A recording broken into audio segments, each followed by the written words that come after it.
there's a demon like this that has came in your way and put you off. When you wanted to do something, this demon brought people against you and you said, no man, this is too hard. And you gave it up.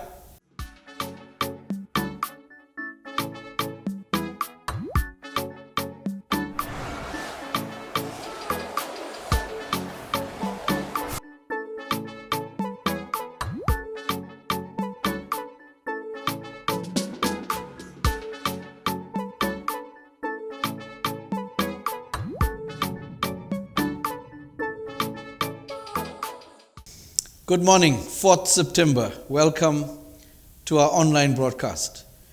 I want to encourage you this morning to continue to be part of our program so that God can enrich you with the greater wisdom that you seek.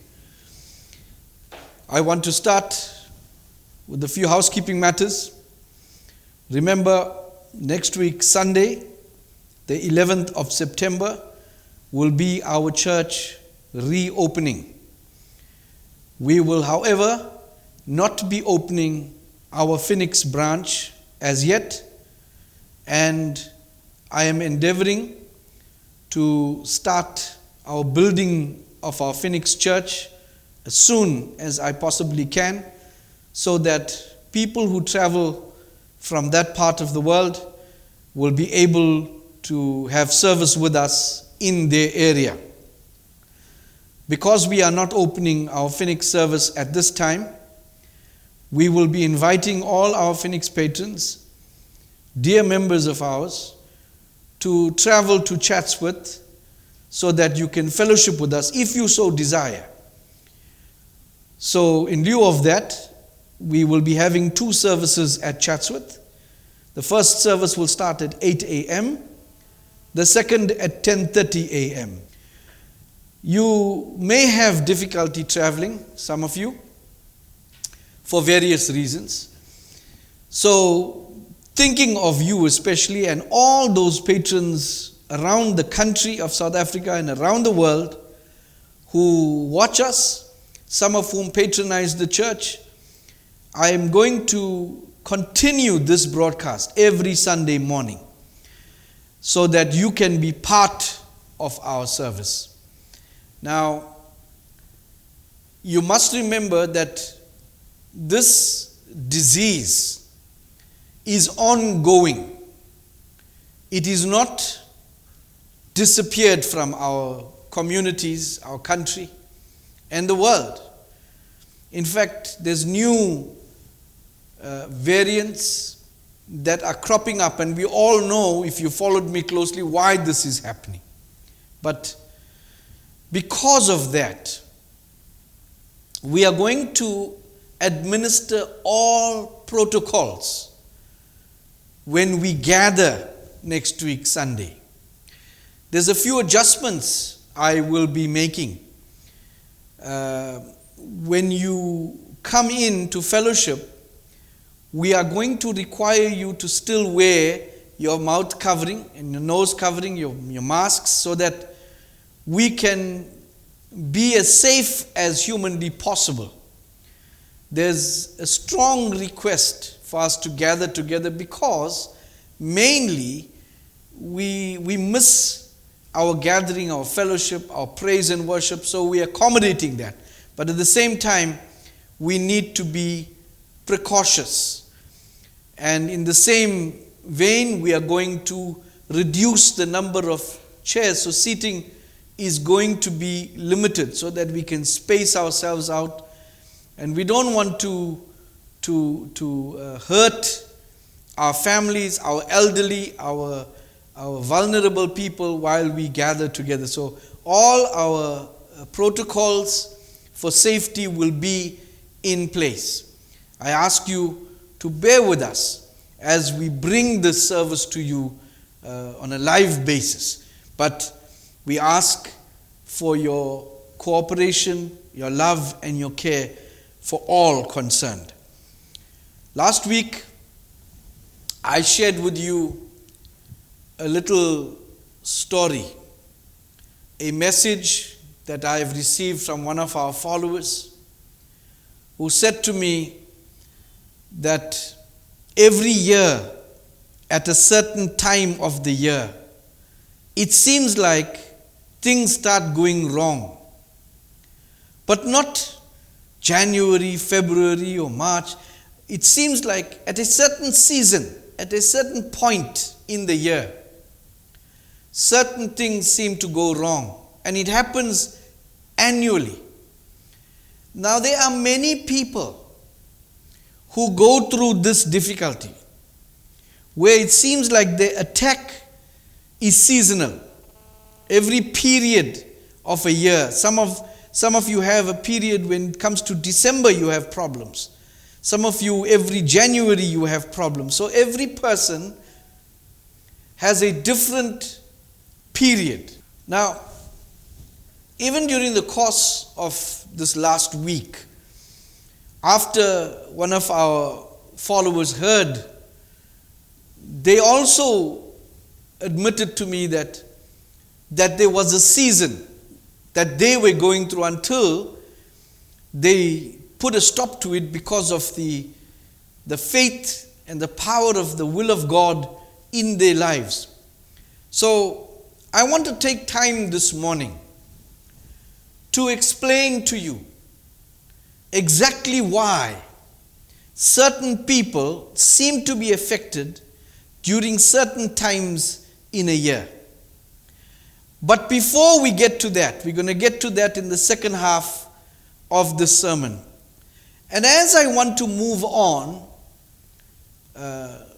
to speak about the different kinds of spirits and demons that Solomon spoke to, God pulls me back so that I can lay a solid foundation of understanding, so you can marvel at His great architecture of creation. And I'm going to start with this. You know, one of my favorite books of the Bible, of all scripture, is the book of Proverbs.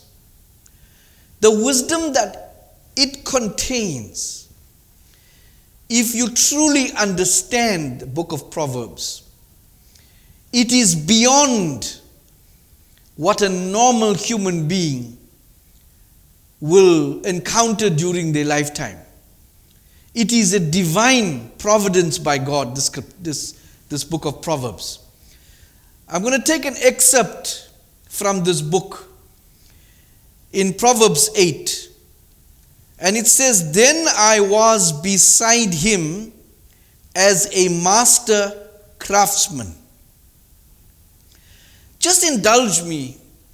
Many of you who listened to me over the many years, you might already know and foresee what I'm going to be sharing in the next few minutes at least.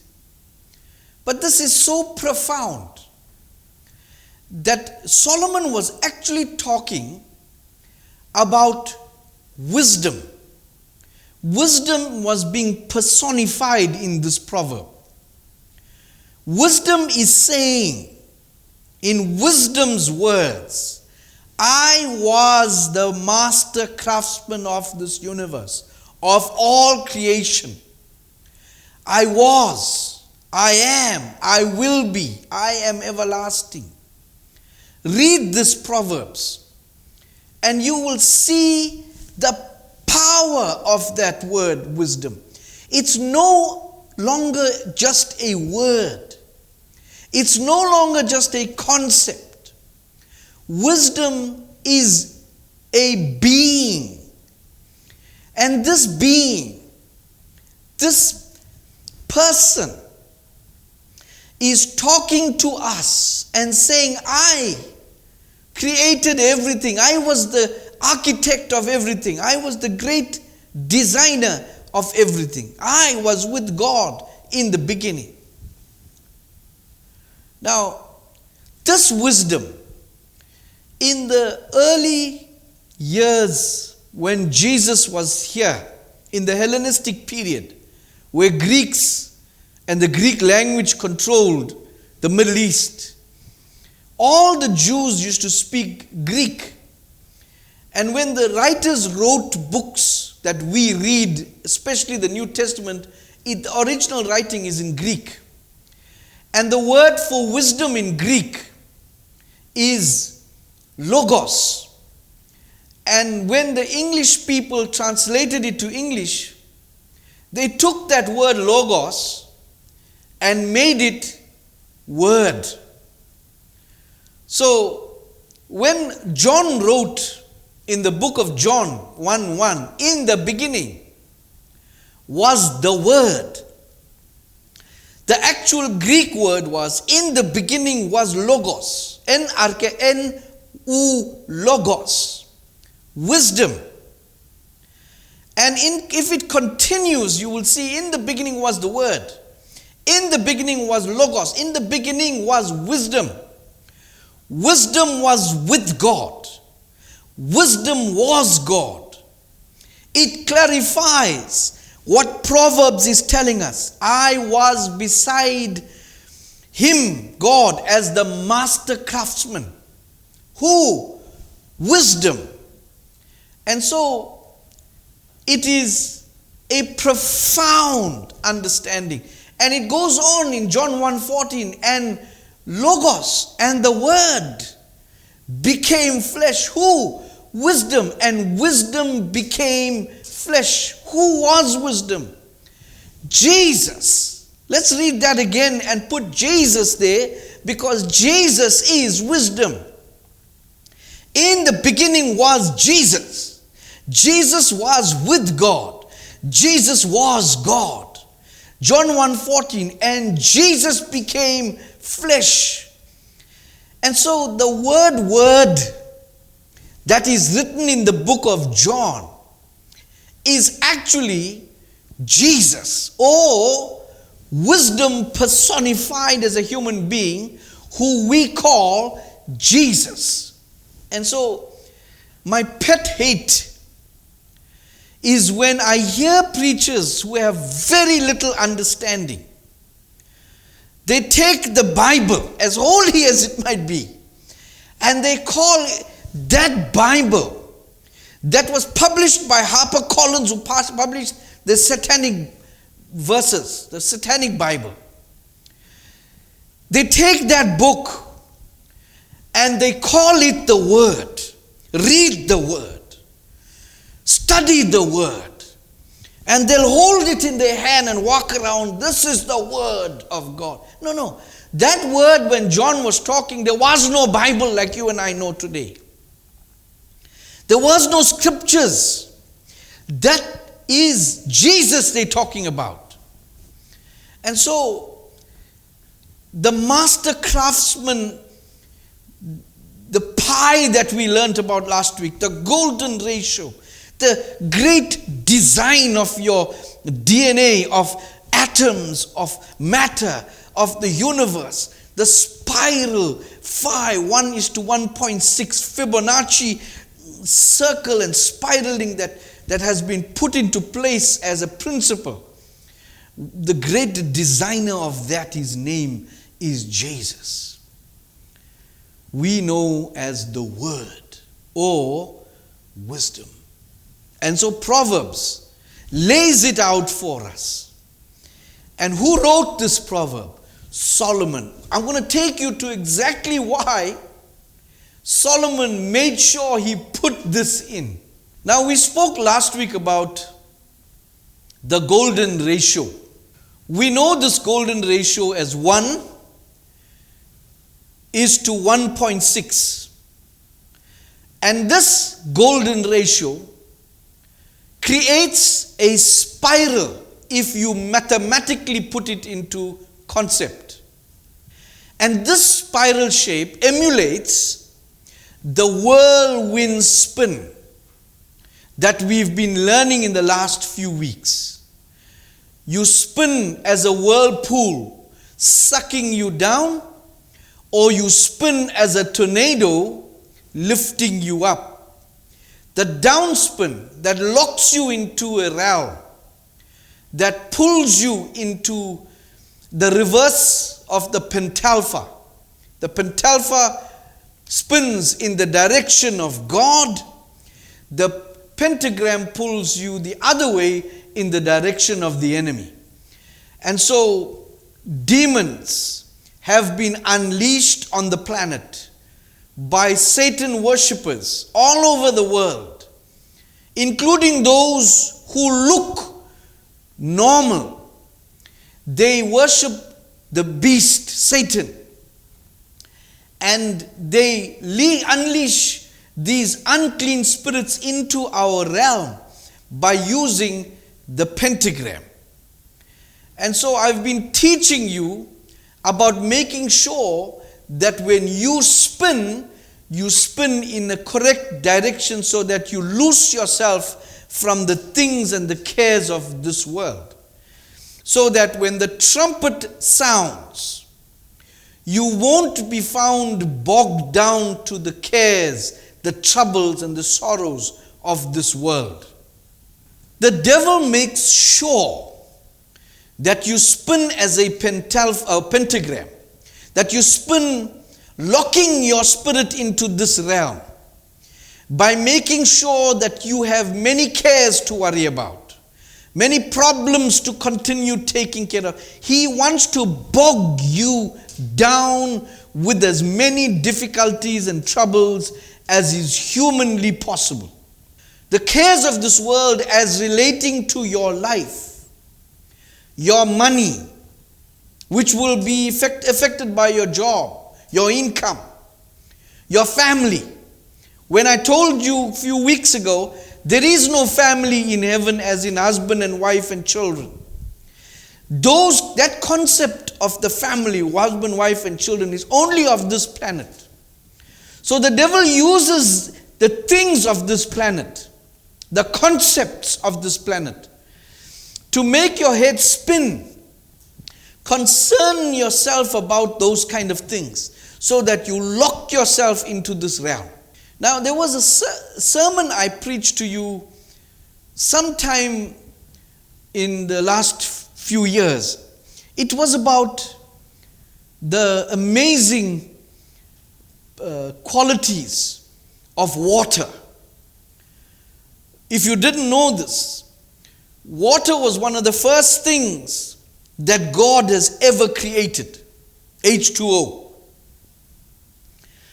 In fact, if you look at everything, you'll find that water is present wherever there is life, especially in the human body. You are made of 70% at an average, that is, of water.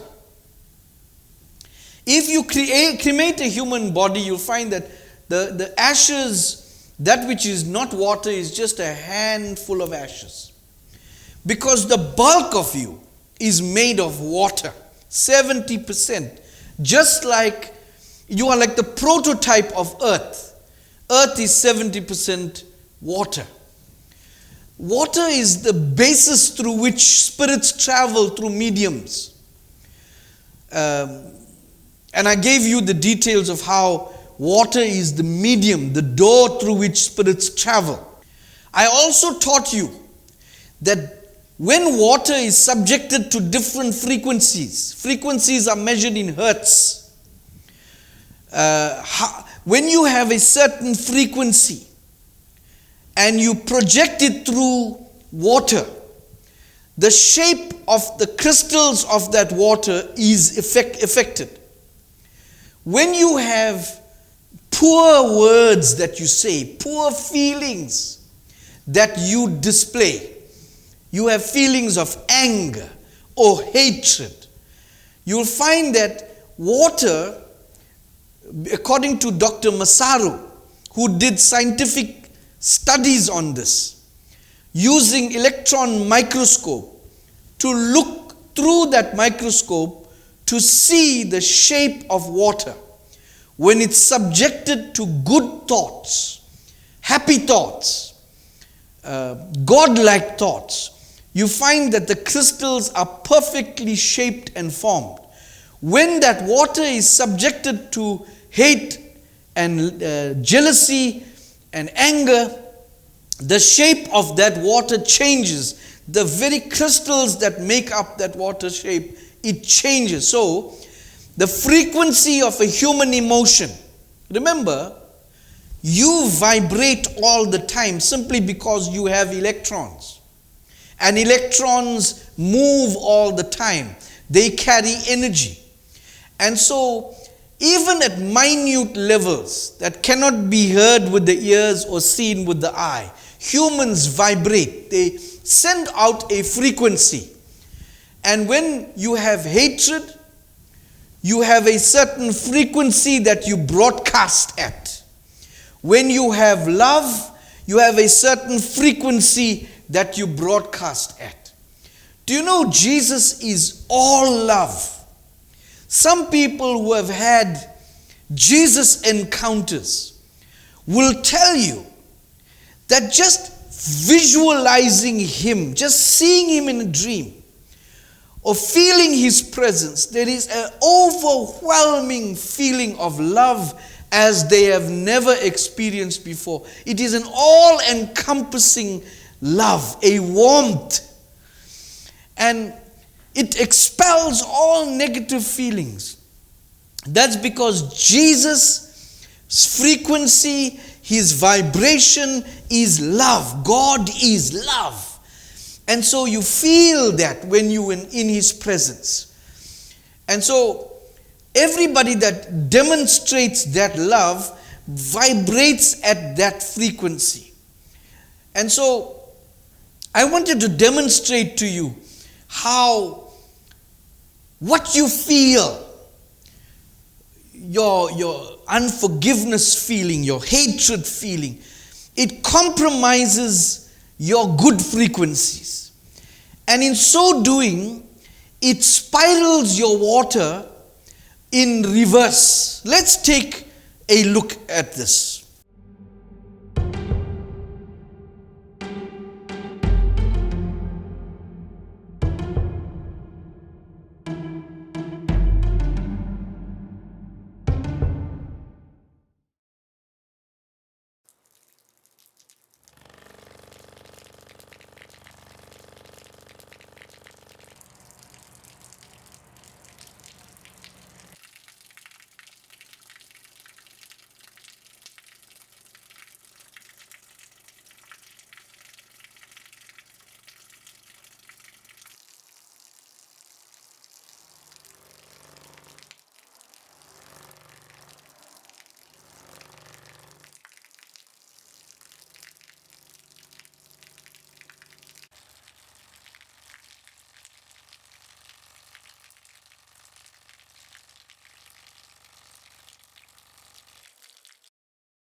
Now, if we can have a still of that video, the first thing you will see, the gap between the water cycles that leave the hose.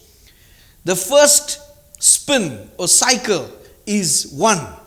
The second spin is 1.6. The third spin is a little more than the second one, and you can see the ratio of the spin as it leaves the hose. You will also see at 25 hertz, you will see that the spin is normal as it was intended in the form of the golden ratio but spinning and sending water downwards. But at 23 hertz, you will see a reverse effect. It's an unnatural backward flow looking of water. In other words, one is a spin normal and the other one is a reverse spin. Now, even if you don't like maths, you know when in school in maths you did SO katoa, opposite over hypotenuse. That's how you get the value of sine.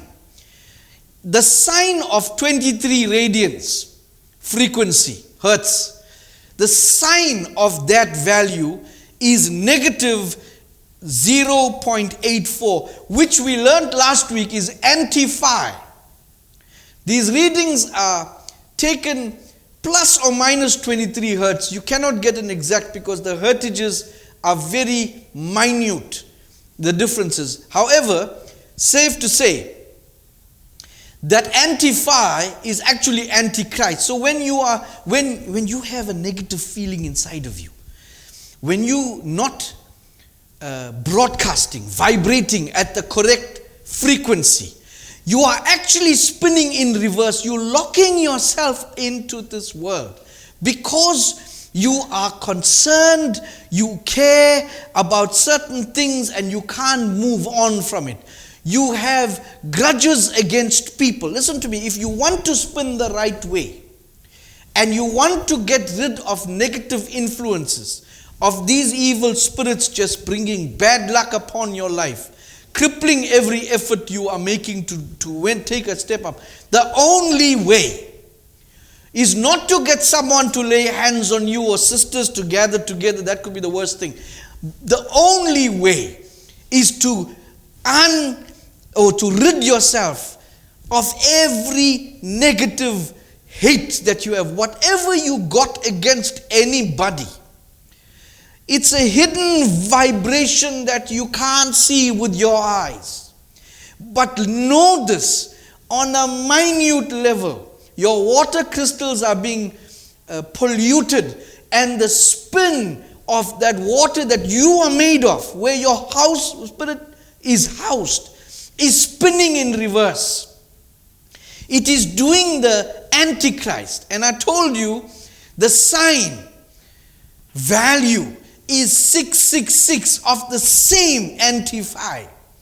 And so you are representing that mark of the beast simply because you have things in your heart that man cannot see. Now you don't have to confess this to anybody. But if something unclean is happening that is disturbing you, there are things that you and you only can correct. So it's time, maybe the worries of money is just eating you up on the inside. And the more you worry about it, ironically, the worse it will get because the more you're spinning in reverse. So, paradoxically, all you have to do is the more that the devil wants to tramp you, the less you must worry about it. Lord, I've done what I can. There's nothing more that I can do, and I'm going to move on. So when something the devil is using to come against you, all you have to do is say, hey, I'm fed up of caring about this. If it goes right, it goes right. It doesn't, but the rest is in God's hands now. There's nothing I can do about this. It could even be depression because somebody passed away and you simply can't get over it. Your mind just keeps going, and what am I going to do without this person? I miss them so much. It's okay now and again to reminisce about these people. But overall, you've got to move on. God only gives you protection. Mourning period of 40 days so that He covers you. So that even if you're vibrating negatively, He has a hedge of protection around you. So that if you're directly affected by the death of a loved one, that the devil cannot, this principle of the spin doesn't work, or it doesn't affect a mourner. Because God understands that we go through that period, so He provides a hedge, something to protect you. But after that period is over, 40 days, it's time to move forward. You cannot sit and think and get sad and cry and mourn. You got to move ahead. Otherwise, your water, that protection that God gives for 40 days is gone. The water will spin in reverse, and your condition and your problem will get doubled and trebled. Just as a matter of curiosity, I'm going to play you a video, just a sound video, to show you the frequency. When you're broadcasting at a certain frequency, it's impossible for the natural ear to hear someone vibrating. And the distinction between 23 hertz and 25 hertz is so small that it's almost unnoticeable. You got to use headphones to hear the sound. You got to use amplifiers on your TV to actually hear the sound. But I want you to take a listen to this video clip so you can see the range of frequencies. And when it starts off, you can't hear anything, although a sound is being made.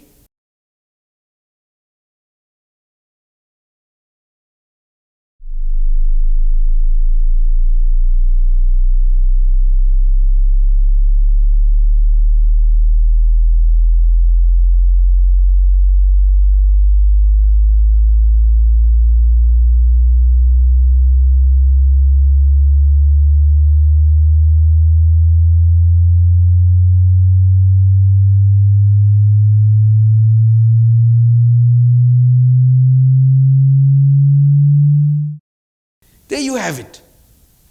When it starts off, you can't. So when a person is vibrating, when they have a negative, you can't see it, you can't hear it with your eyes. When somebody is broadcasting a hatred inside of them.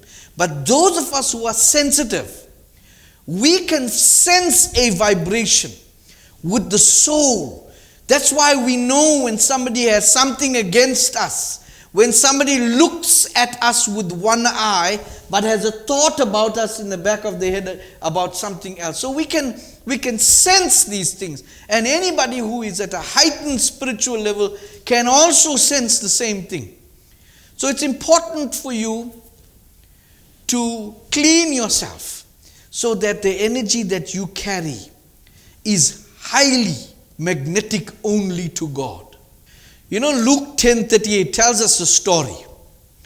Now it happened as they went that he entered a certain village, and a certain woman named Martha welcomed him into her house. And she had a sister called Mary, who also sat at Jesus' feet and heard his word. But Martha was distracted with much serving.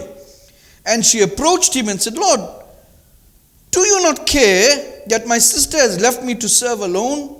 Therefore tell her to help me." And Jesus answered and said to her, "Martha, Martha, you are worried and troubled about many things. But one thing is needed, and Mary has chosen that good part, which will not be taken away from her." Do you know how to spin and get rid of spirits? Well, let me lead you step by step. The first thing is to make a decision. I am no longer going to be depressed about this, whatever I'm depressed about. This money, if I have it, I have it. I don't have it, I don't have it. There's nothing I'm going to do about it. The people phone me, I just haven't got the money. Whatever you want to do, do. But I'm not going to sleep with this heaviness anymore. I make a decision. My partner is doing this to me, that and whatever. I just don't care anymore. You know, on a Sunday morning or any time, the first thing you do is feed your soul. Yes, there are many things to care about. Martha was busy caring about, she was doing important things because Jesus came for dinner. She was preparing this, preparing that. Somebody had to do that. And she did all of that, and she got upset now. She's saying, "Oh man, this Mary is not helping me." What was Jesus doing? Feeding Mary's soul. And Mary decided, listen, that is more important right now. We will have these things to do all the time, but since Jesus is here, let me just sit. I need to learn from him.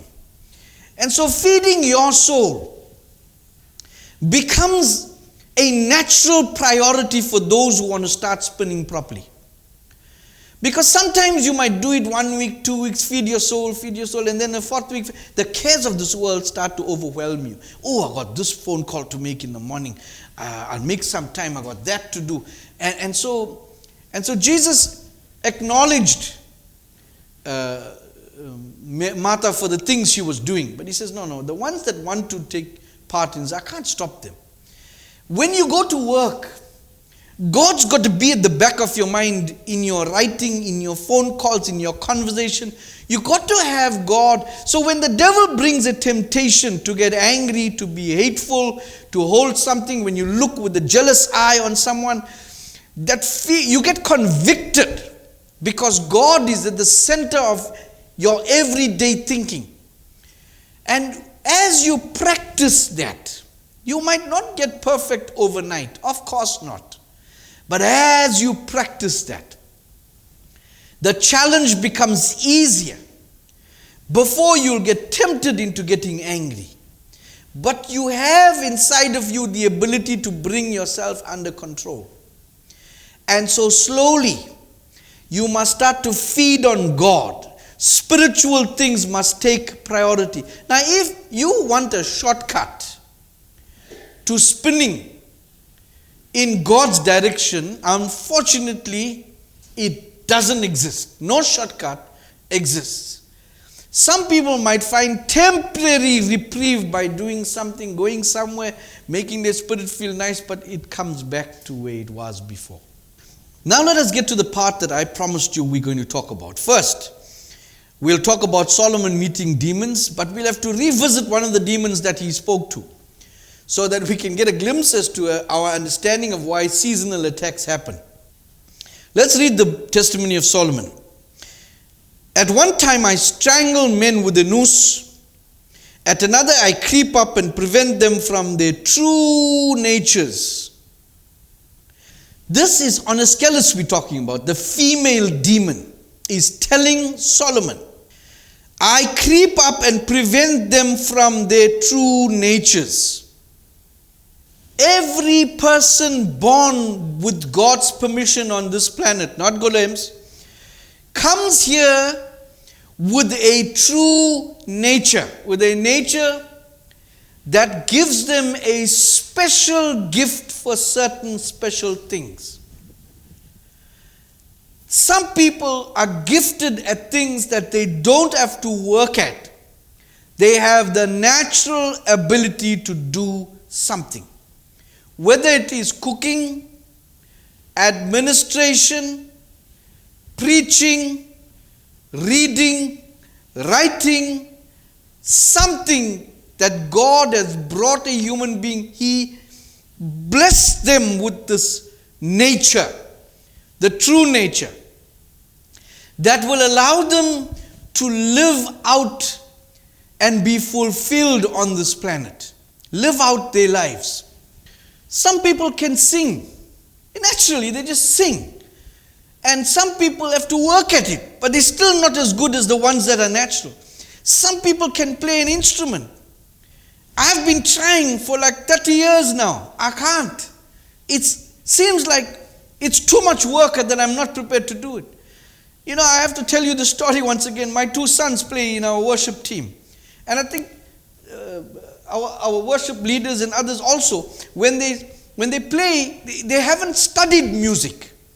They didn't go to a music school to learn the chords. It is something the boys picked up naturally. One Sunday morning, when we had musicians that abandoned us, the young son of mine said to his mother, I want to play.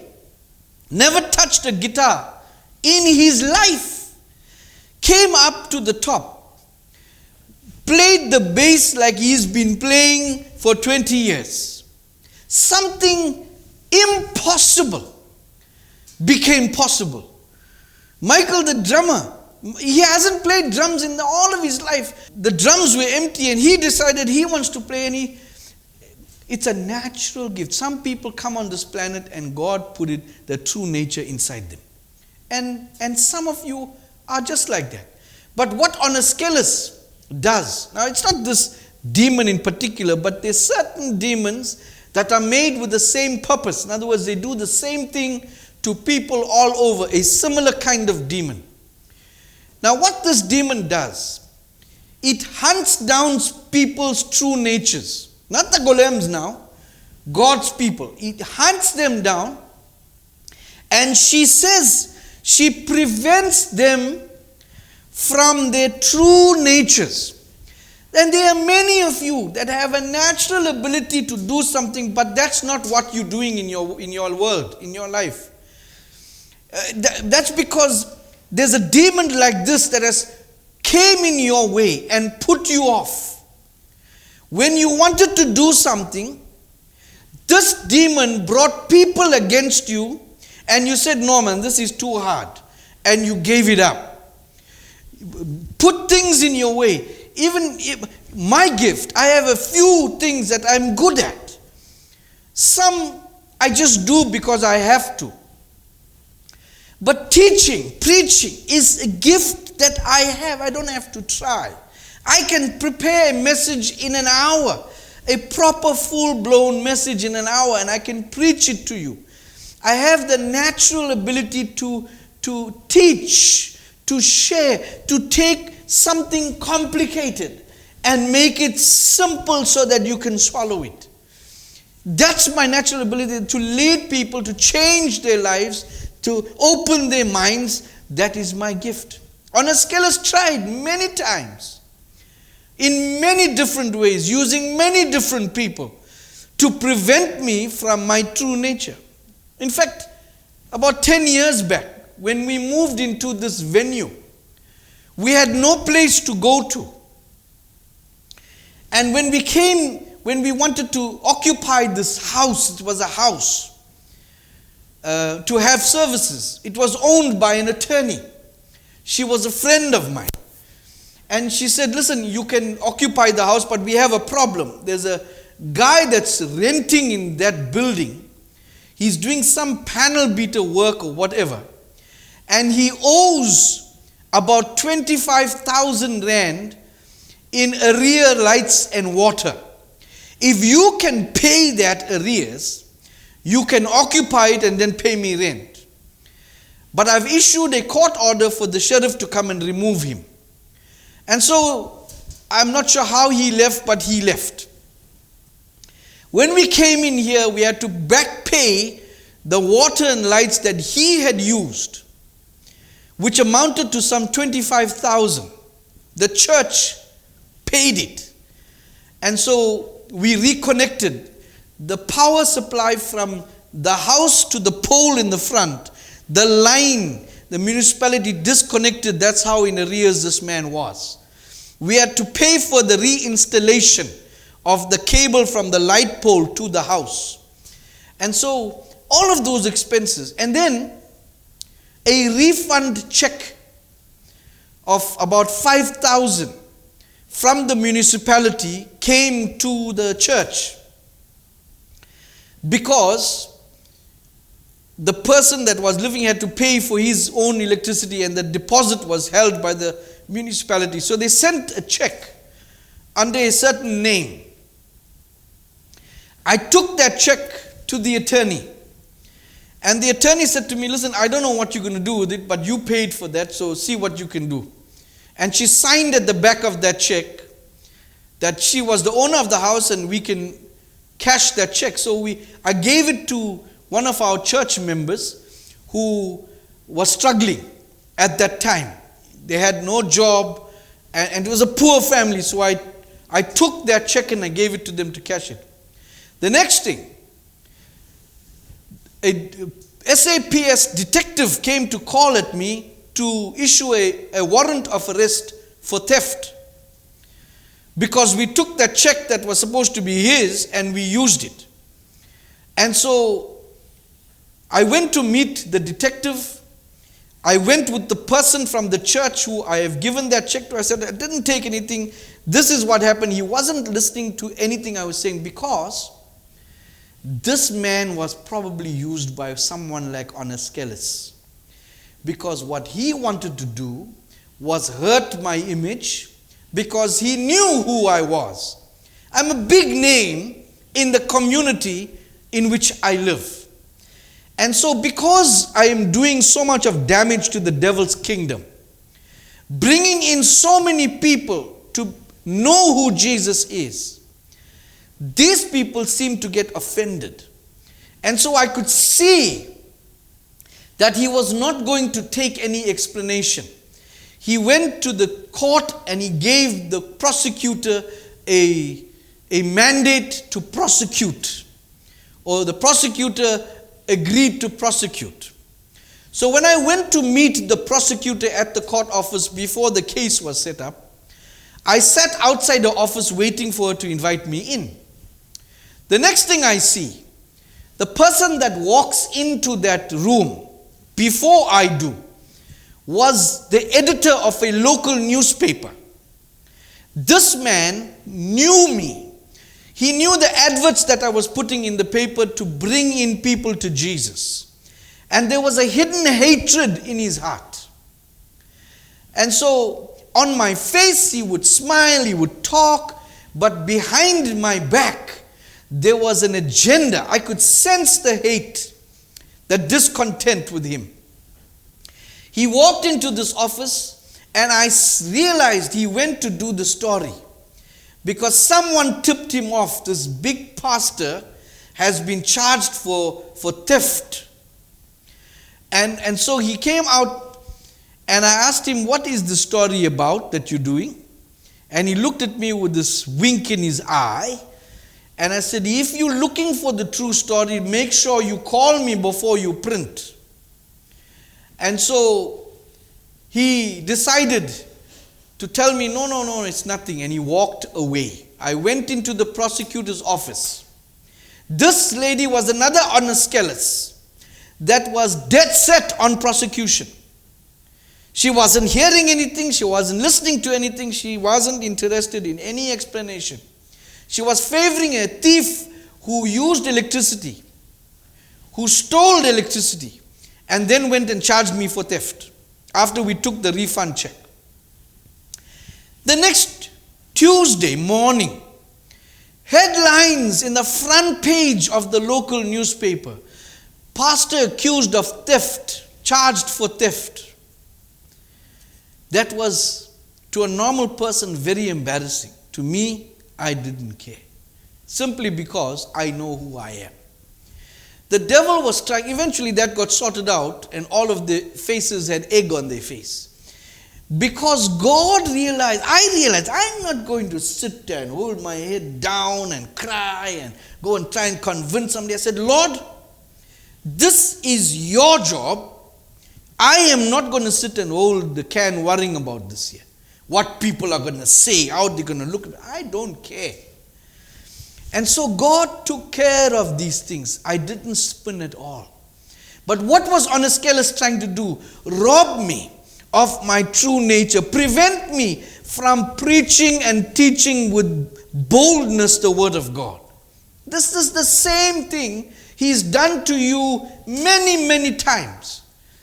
There's things that you plan to do, something goes wrong, and you give up. Some embarrassment happens to you, or maybe you just lost interest because somebody let you down, and you give it up, your true nature. This is what honest scholars does. Listen, it's not a coincidence that every time you try to take out your true nature, you try to do something, that something goes wrong. It's not a coincidence. Let us see who she uses to do these things against you. From the testimony of Solomon, oftentimes, however, do I consort with men? Consort means in association with, accompanied by, with men, in the semblance of a woman, and above all, with those of dark skin. For they share my star. This is important, my star, with me. Since they it is who privily or openly worship my star, without knowing that they harm themselves, and but whet my appetite for further mischief. For they wish to provide money by means of remembering me, but I supply a little to those who worship me fairly. And I said to her, under what star dost thou pass? And she answered me, under the star of the full moon. Now listen, all this about Onescalus must be read in context and as a whole. So, Onescalus is saying, I associate or use people, or I accompany people who are dark-skinned, and the woman type also, and they are the ones who I use, because these are the ones who worship my star, and my star is the moon. We'll read that just now. So Onescalus is associated with Luna. That's what his moon means, Luna. So whenever there's a full moon, not just the moon, the full moon, Onescalus becomes mischief, active. She uses people who worship the moon, but inadvertently cause bad luck for themselves. But she does bless them with money because they pray to the moon, or they worship the moon, or acknowledge the full moon. So because they acknowledge the full moon, lots of people worship only because they want to be blessed financially. And so mainly darker skinned people, that's normally from the Middle East to the East. The darker skinned people, these are the ones who pray or worship the full moon. And I don't want to offend anybody, but I want you to look at all the different religions that acknowledge a full moon in different ways. And so these dark-skinned people, not all dark-skinned, but most of them according to her, but they surround the globe everywhere. And these are the people who she accompanies to attack you. So the people who put obstacles in your way, who get in your way when you want to take out your true nature, she uses these type of people against you. These are the ones that will rob you, that will betray your trust. These are the ones that will do something that will prevent you from taking out your true nature. So you have to know which type of people, especially the ones who acknowledge the full moon.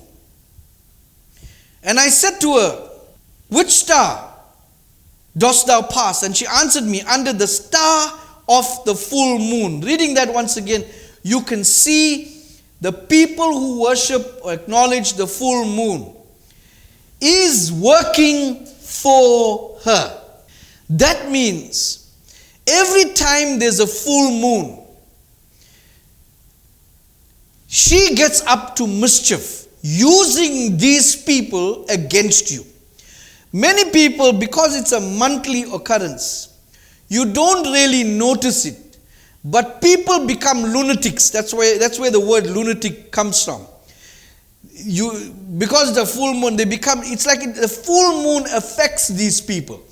And these are the people on a monthly basis are used by the devil to attack you. So every time there's a full moon, I don't know whether if you are subjected to those attacks, you'll notice that monthly, it's an ongoing thing.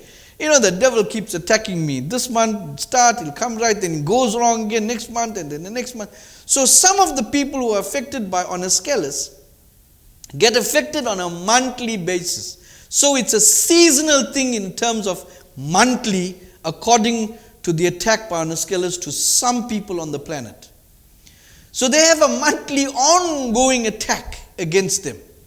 Now, even if there's no people that come against you, if you for some reason get depressed because someone died and you can't get over it, get depressed, have hatred, have any frequency that is negative, and you spin in the direction of the pentagram, your water is spinning in the wrong direction, you will attract dead spirits.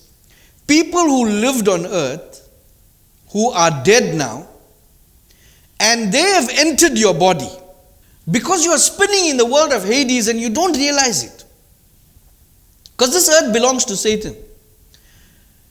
Some people go to hospital and they get so fearful of whatever procedure they're going through or whatever is wrong with them, that fear is a negative frequency. It spins you in reverse. It opens a door for dead spirits who died before in a hospital to enter you. And so when you go into hospital, you go alone, but when you come out, you're coming out with a lot of friends. And those friends are inside of you. Some of them may be Oniskelus worshippers who worshipped Oniskelus, who worshipped the moon before they died. So if you have something like that living inside of you, on a monthly basis, you'll make blunders. You'll have problems. It will be an ongoing attack against you on a full moon. And these are the people who get attacked. So it might be even a Christian who is possessed that is surrounding you. And on a full moon, they do things against you, but you don't realize because nobody really knows when a full moon is. But all you know is that on a monthly basis, this attack is coming against you. Pastor, you know my husband, every time we are okay, all of a sudden, the end of the month, when you think it's the money, end of the month when he gets paid, he's gone with his friends. He sleeps over the 2 days of the weekend. He only come home on Monday. And that's not the reason. There's Oniskelus type spirits that are in there. And some of you, alcohol has taken your money. The taste for this poison has taken your money and prevented you from starting the business that you know you are able to start and be successful at. And even if some of you have the business, you can never progress because this Oniskelus takes that money and cripples you. So your true nature, who you really supposed to be, never comes to fruition. You never amount. You go to your grave full of potential but never amounting to anything you could have been. Testament of Solomon. Then I said to her, and what angel is it that frustrates thee? And she said to me, and here's the thing I want to bring to your attention. He that is in thee is reigning. So, wait a minute. Solomon asked all the demons, what angel frustrates you? What frustrates you? What causes you problems? What are you frightened of? And Oniskelus replies to Solomon, he says, he that is in you frightens me. So, Solomon said, what are you talking about? Solomon got angry.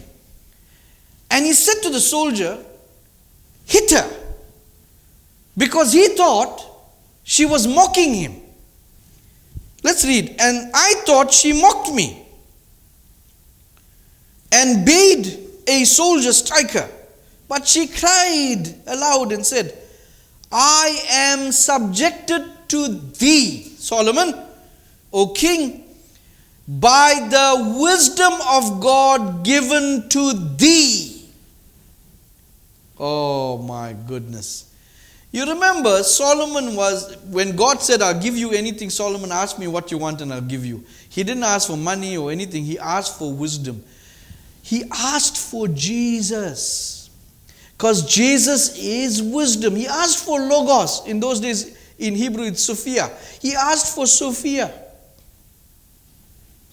He didn't realize he was asking for Jesus. He didn't want money. He didn't want woman. He didn't want a house. He wanted Jesus.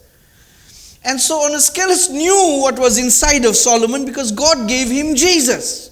God gave him wisdom. He was the wisest of all who ever lived. Why? Because he had Jesus in him. And so Oniskelus said, you don't realize, Solomon, you have Jesus in you. That's who I'm scared of. You have wisdom in you. That's who I'm scared of. And that's why Solomon said, I thought she was joking with me. I thought she was making fun of me. So I told a soldier to hit her. But Oniskelus was saying to Solomon, and that's why I'm saying to you, if you have wisdom in you, if you have Jesus in you, Oniskelus will be terrified of you. She'll be frightened of you. And then she says, and by the angel Joel. Now, we heard of the angel Joel when we were reading the book of Adam and Eve. But we won't go there now. Listen, because Jesus was inside of Solomon, wisdom was inside, he was able to trap this honest scalers. The next thing Solomon says, I trapped her, I bound her with the pentalpha, and I commanded her to help me to build God's temple. And so, the same privilege God is giving to us. Why? Because we have Jesus in us. We can catch honest scalers and all types of demons, and we can command them to help us to build our kingdom. The ones that, our nature. You can trap them, but you got to spin the right way. Now, if you spin the right way, the prophet Joel in the Old Testament tells us what God thinks of us. Those that use wisdom or Jesus inside of us. You are a special breed, a royal priesthood. Let's read what Joel tells us. Blow the trumpet in Zion and sound an alarm in my holy mountain. Let all the inhabitants of the lands tremble, for the day of the Lord is coming, for it is at hand. A day of darkness and gloominess, a day of clouds and thick darkness, like the morning cloud spread over the mountains. The people came great and strong, the like of whom has never been seen, nor will there ever be any such after them, even for many successive generations. God is saying, those of you that are here now, listening to me in the last days, there was never a people like you. You were the only one of your kind. A fire devours before them. You have a threat in front of you, and behind them a flame, and threat behind you. The land is like the Garden of Eden before you, and behind them a desolate wilderness. Surely nothing shall escape them. Their appearance is like the appearance of horses, and like swift steeds so they run. With a noise like chariots over mountaintops they leap, like the noise of a flaming fire that devours the stubble, like a strong people set in battle array. People who are reading this, God is talking about you. Before them the people writhe in pain. All faces are drained of color. They run like mighty men. They climb the wall like men of war. Everyone marches in formation, and they do not break ranks. They do not push one another. Everyone marches in his own column. Though they lunge between the weapons, they are not cut down. They run to and fro in the city. They run on the wall. They climb on the houses. They enter into the windows like a thief. The earth quakes before them. The heavens tremble. The sun and moon grow dark, and the stars diminish their brightness. The Lord gives voice before his army, for his camp is very great. For strong is the one who executes his word. For the day of the Lord is great and very terrible. Now therefore, says the Lord, turn to me with all your heart, with fasting, with weeping, and with mourning. So rend your heart and not your garments. Return to the Lord your God, for he is gracious and merciful. And listen to this. So I will restore to you the years that the swarming locusts have eaten, the crawling locust, the consuming locust, the chewing locust, the great army which I sent among you. Yes, this is the time, beloved, to use the name of the Lord, so that the devil himself and the demons themselves can give you back what the cankerworm and the caterpillar stole from you. You may have fire in the back of you, fire in the front of you. We know Eden waits us when we go up there. But the devil has to restore. The only way you can restore is to start your spin. Turn this macabre around. Never let the cares and the troubles of this world. Whenever the trouble comes, whenever something happens, you just have to use this click of your tongue. Oh, this is going wrong. I don't care, Lord. I do what I can, and the rest is up to you. And God never fails. He will stand. He says, everything, just stand. Do everything and then stand. And let him worry about the things in your life. When you're macabre, you can talk to demons. The ones that were crippling you, they have to go back and replenish. Now, there's a demon I'm going to tell you about next week. His name is Osmodeus. And we're going to learn about his attack and the season that he attacks in. So get ready next week. I'm going to probably do that sermon in the church, but at the same time, on that same Sunday, next week, you will get this message on your TV, on your cell phone, on the channel. Let's prepare now to take communion. Heavenly Father, bless the bread, bless the wine. As we partake it into our bodies, turn this bread into your flesh and this wine into your blood. Renew our relationship with you. Help us make all the decisions that will make us turn in your direction, so that, Lord, we can unscrew ourselves from this life, from this world, from the matters that bog us down. Give us the grace for this, Lord. And every person that's listening, their true nature has to come out. In Jesus' name, amen. Let's have our bread.